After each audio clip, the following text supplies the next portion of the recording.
going over these problems in the practice quiz so that you can know what the correct answers are and how to approach them so that if there's anything that you are still misunderstanding, you'll know what that is before you take the quiz. So let's get into it.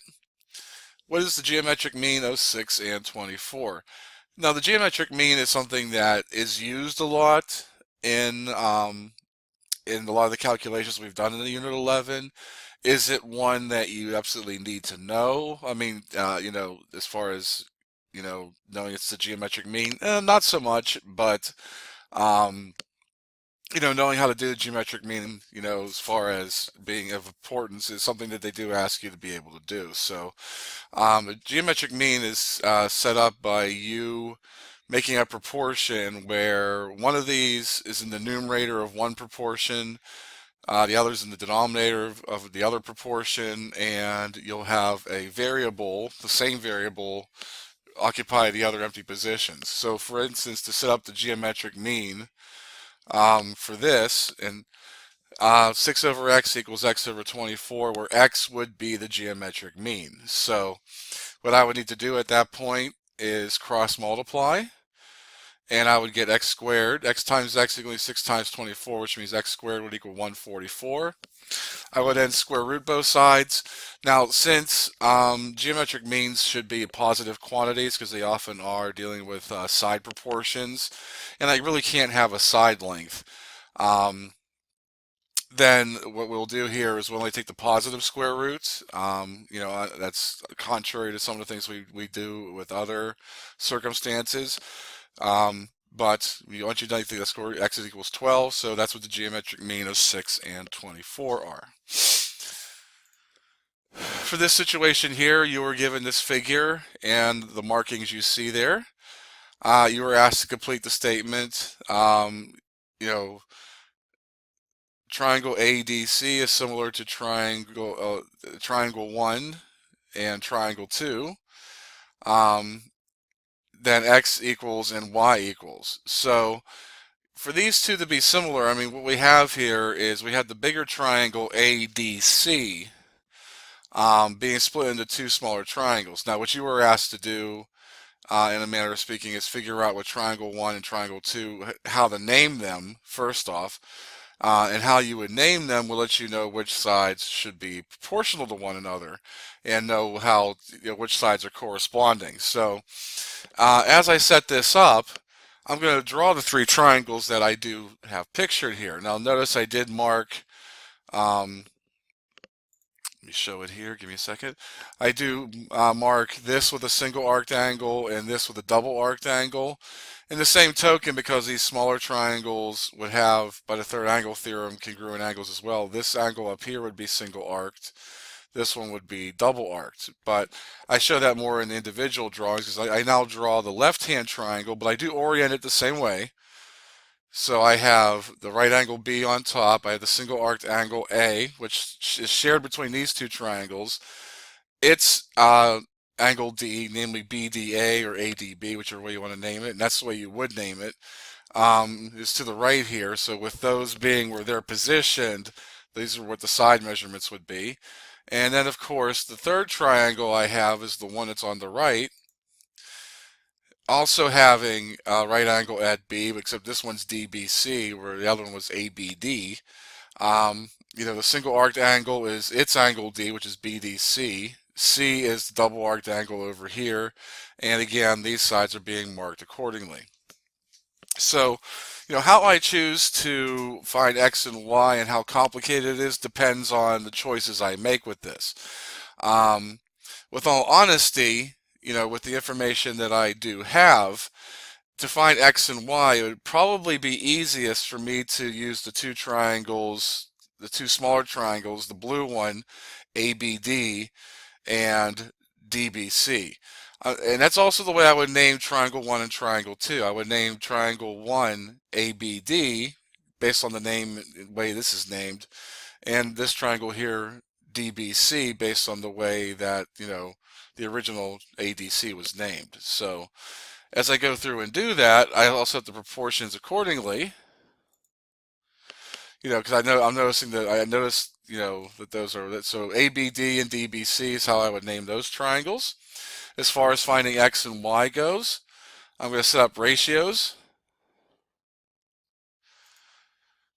So as I find X, I'm going to say, okay, well, uh, 13 over X would equal 5 over 12, and that's the 5 here and the 12 here, because it's the same thing I'm doing with 13 and X here, corresponding sides. I do the cross multiplication, which you see there. I then solve for X by dividing 5 on both sides. I get 31.2. In a very similar notion, to find Y, I'm going to, still go between these two triangles. And I'm going to set up the ratio 12 over Y equaling 5 over 12. And then again, I cross multiply, I get 5y equals 144. When I divide both sides by 5, I get 28.8. For this one here, this is a setup that mirrors the side splitter theorem to a certain degree. So I could use that. I could also use the fact that, the triangles I have are similar, because I'm looking for whole measurements here. I'm looking for the whole measurement of AC. I'm looking for the whole measurement of, I'm looking just for the partial measurement CD, which is what X plus 1 is. So there's different things I could do there. I'm looking for what the measure of angle E and angle A are. So there's a number of things I could do with this. So starting with the information I do have, and the fact that these two lines are parallel, angle CBD is 36 degrees based off of the fact that I do have a triangle CBD, and I know two of the angles in there. Now this is not drawn to scale because it certainly does not look like a 117-degree angle, but that's going to be 36 degrees. And because these two lines are parallel, these two segments, this angle and angle A would be corresponding angles, and therefore they should be congruent. This angle here and angle E are corresponding angles as well, and they too should be congruent. So using rules we learned back in Unit 4, those two measurements are known to be these. Now as far as, figuring out what AC and CD are, I'm going to show two different methods. The first method is going to use the fact that this circumstance does create similar triangles. So I know that triangle BCD is similar to triangle ACE. And therefore, when I use this triangle here, I have to make sure that I combine like terms to make up these statements over here. Because the side AC, I'd represent it with 2x plus 3. And I'd represent CE with 2x plus 6, because 2x plus 6 is what x plus 1 and plus x plus 5 would be. And 2x plus 3 is what x plus 3 would be. And now that I do have the corresponding sides named appropriately, I would set up the appropriate ratios. I would cross multiply. Luckily, I get quadratics, but the 2x squareds on both sides do happen to cancel. So I can subtract 5x from both sides and just get that x equals 3. And if x equals 3, I could then put these in, figure out what these numbers are, and then I could say, okay, based off of this, CD is going to be 4, because CD is the same measure as x plus 1, and AC is the combination of these two segments, which this one's 3, this one's 6, so that's going to be a total of 9. The other method I could use to do the same thing is to use the side splitter theorem. Because even though, like when I look at these two sides, if I look at this segment here, this segment is not the leg of a triangle. It's actually the length of a trapezoid. So I'm not using the similar figures per se, but I still have a ratio of this over this and this over this. Sometimes if you set it up that way, using the side splitter theorem, you might get something, that if I did the similar triangles, I get quadratics that don't work out as easily as the one that we did. Or I get a circumstance where I may have multiple variables and I have to use systems of equations. So, that doing it with using similar triangles may be more difficult than using this one. So this one here is not, algebraically any more difficult because I'm still going to get x's all over the place, except now I'm going to have x plus 3 over x equaling x plus 5 over x plus 1. I cross multiply, remembering I had to do it the FOIL a bit. So again, they're both quadratics on both sides, but the first thing I do is subtract x squared from both sides, and they're no longer quadratic. I subtract 4x from both sides as well, and I get that x equals 3 again, and I get the exact same results as before. So it doesn't matter in this instance which one that you do, they both produce the same answer. So, that's why it's a good idea to make sure that you show your work, but you also are using a formula that relates to it. Don't set up something and say that the triangles are similar when you're not using similar triangles. So for this circumstance here, you have these two straight line paths, and you have these sections that are, being defined by parallel lines. So those two pathways are actually acting as transversals.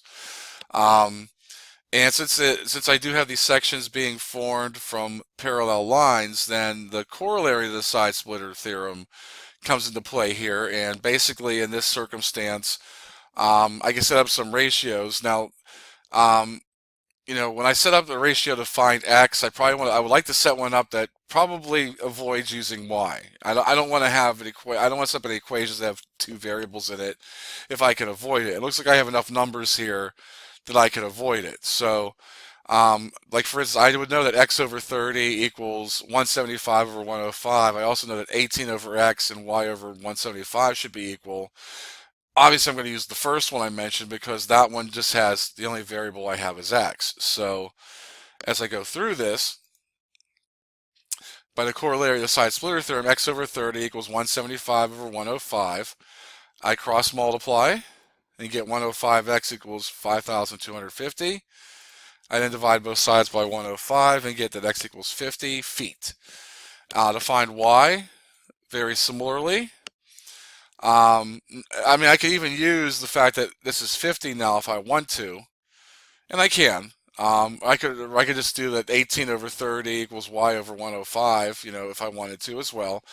And that might even be a safer way of doing it, only because of the fact that if I set it up in that manner, I'm avoiding the possibility of, perpetuating a mistake that I made by using a previous calculation. But since I'm pretty sure about that calculation, I'm going to proceed anyway. So I set up the ratio 50 over 18 equals 175 over y.